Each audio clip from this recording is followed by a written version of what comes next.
Watching a giraffe who's watching me. That's action.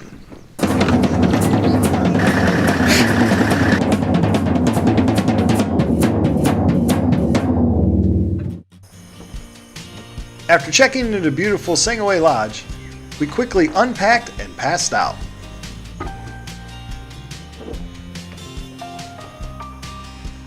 The next morning, I soon awoke to start another day exploring the Tarangire National Park.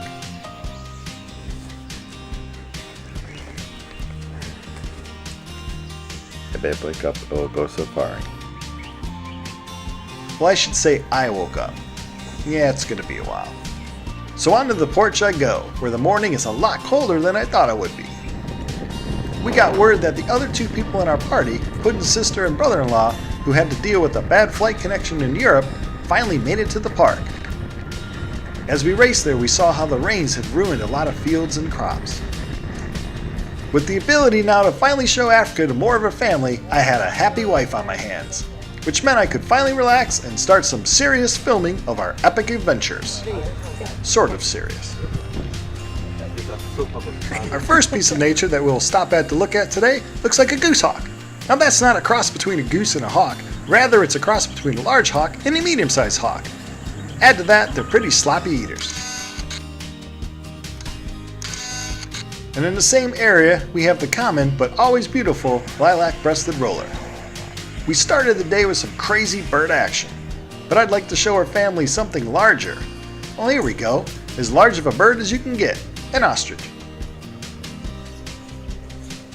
And right across the way, the really largest you can get, some elephants.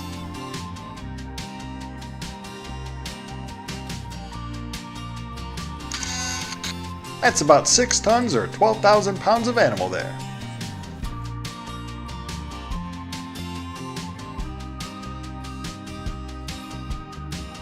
We circled back to the same area that we checked out yesterday. As mentioned before, due to flooding, only a small section of the park is open. So we gotta keep looking for wildlife along the same roads to see what might be new to the area this morning. Like these warthogs. Warthogs will live in a burrow, often one that they steal from an aardvark. They'll come out and roam and overlap territories of other warthogs looking for food, like grasses and fruits and roots. Everyone seems to be having a good time as we come upon these giraffe. I kinda hope they're looking at a lion or some kind of cat, as I would love to show her family one of the big predators. But for now, it's just a giraffe looking at us. And we go from the very tall to the very small. Way over there on that mound is a dwarf mongoose. It's looking around the mound for insects. And also searching for food like insects in the grass is the red-billed hornbill.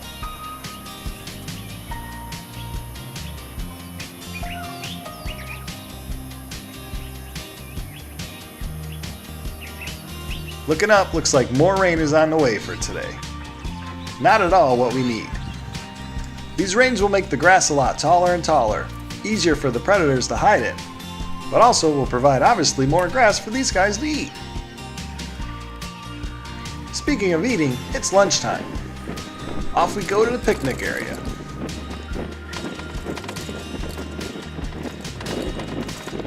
But with the slight rain, I just can't allow my hair to get messed up for the internet. So it's back in the Jeep to eat our lunch. Lunch. After lunch, we're driving right by the reason we can't see the other areas of the park. No one's gonna cross that river for a while. So I asked the giraffes to look over and tell me if there's anything awesome on the other side. But they didn't understand me. So let's go back to those dwarf mongoose for a while.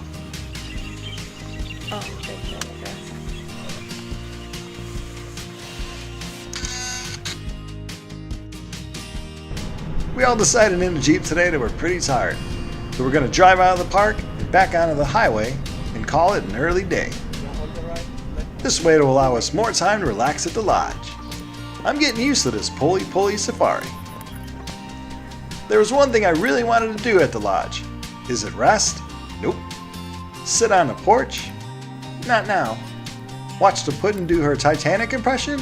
Nah, I'll give you a hint. It starts with P and ends with ool. After a quick crocodile and hippo check, it was time to get in. The perfect way to end a day on safari. Be sure to subscribe and read this video's description for more information.